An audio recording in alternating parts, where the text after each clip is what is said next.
getting real relief from the gas pumps, demanding major changes in the cost of gasoline. That's not important, but if two homosexuals get married is? Maybe I'm missing something here. If two homosexuals get married, and I'm married to my wife or girlfriend I'm hanging with, that's not affecting my life. But when I go to the local gas station and I'm shelling out $50 or $60 when I really can't afford it, that's affecting my life. So Congress in the state, I have to ask you a question. Are you working in the Capitol? Or are you by any chance drunk? Because you are not only unrealistic, you're actually stupid. I'm sorry. I'm going to call you stupid when you're stupid. Making laws to subjugate people about whether they should get married or get benefits when other people can't afford their gasoline, can't afford their milk, can't afford their food. Where's your priorities? We didn't elect you to tell people they can't. We elected you to help us solve our problems. If you can't do that job, get out of Congress, both on the state and federal level. And yeah, I got the nerve to say get out. You know why? I'm your boss. I happen to be a resident of Pennsylvania.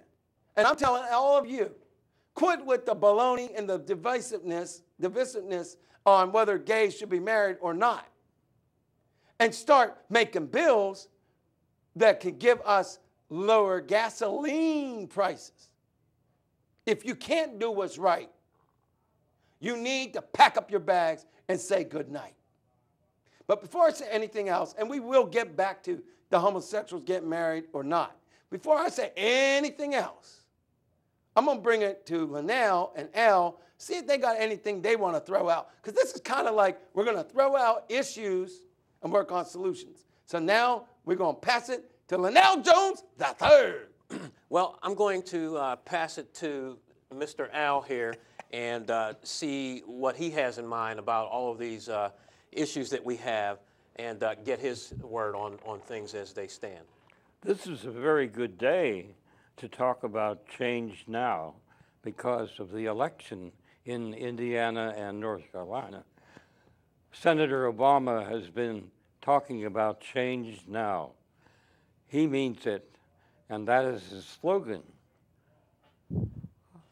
Talking about getting angry, I think it is good to express yourself. You don't have to be mad.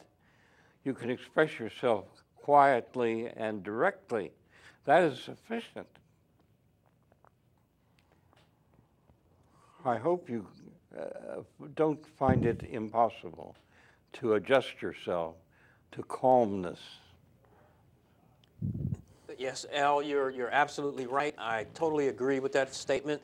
As a good display of channeling your anger in the right direction, when I watched Senator Obama addressing the issue of Reverend Wright, yes, he did display a high level of anger. Yes, he did address the issues at hand.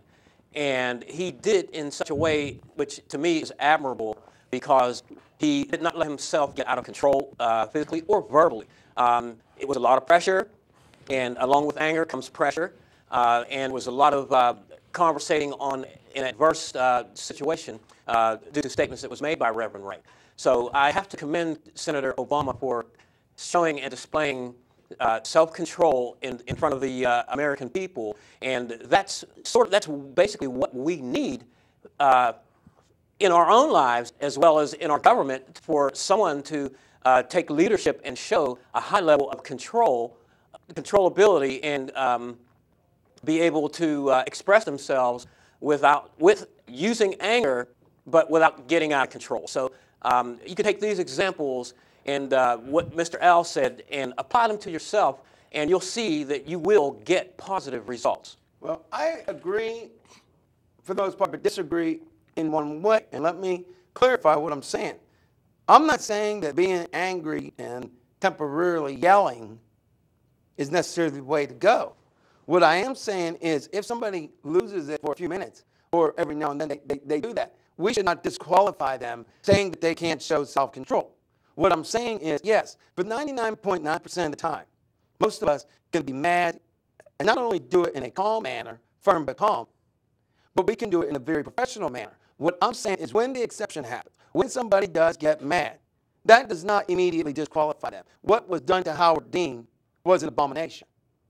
And all I'm saying is Howard Dean could have been one of the best presidents we ever had. I'm not saying he would have been. I'm not saying he would. I mean, I know exactly. What I am saying is we don't know. But he was disqualified because he made one shout. That was unfair. The media was wrong. And the fact of the matter is people are allowed to yell and lose control sometimes for a minute.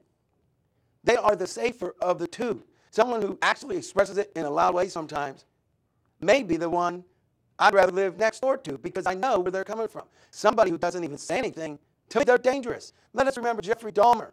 And then we have a question from Nancy Way, but let me say this and then acknowledge Nancy. Jeffrey Dahmer and many of the serial killers never expressed anger, never lost it. They were always calm, never seemed like they were angry. Then they killed people. What I'm saying to you is, so what? Somebody loses it every now and then. Does that mean they're not qualified? No. And what I'm saying is we need to change our perception. We're going to get to more of that. But before we do anything, we're going to get to the audience member and guest, former guest, Nancy Way. She has something to comment on, so go for it, Nancy. Yeah, I think, when people get angry, they have a right, because why they're getting angry? Because they're trying to get their point across. And I think they have a right to do that. And if they don't, and it's not good to hold it in. So that's what I'm commenting on. Because people, when they have a right to get angry, but they don't, like anger management, like sometimes they go out of control like that. But if they're angry, they're trying to get their point across to people. Well, I thank you for that comment. Let me say something else. With regard to me, myself, yes, I can be the guy who resembles Howard Dean every now and then, and I like Howard Dean. But my point is this. I can also be the guy that could get angry and very firmly, succinctly, and professionally tell you what you've done wrong, why you've done it wrong, how you can change it, and really kick your behind. And I can do it so nicely that it's almost embarrassing. However, all I'm saying is let's not disqualify people based on may they lose it for New York second. Let's not disqualify. We've been doing too much of that. Now, I'm going to get back to this constitutional amendment, forget anything else. And then we're going to talk about someone in this room, which I'm not mentioning names, who was recently let go by a corporate giant.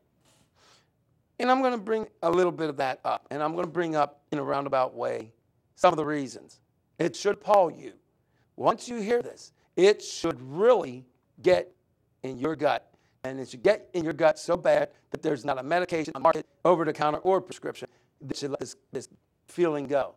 Because what was done to the person I'm going to describe was an abomination, but what it also was the mentality of corporate America, for the most part. But let's get real quickly as to why I do not like this whole thing about banning gay people from being married. It comes down to this.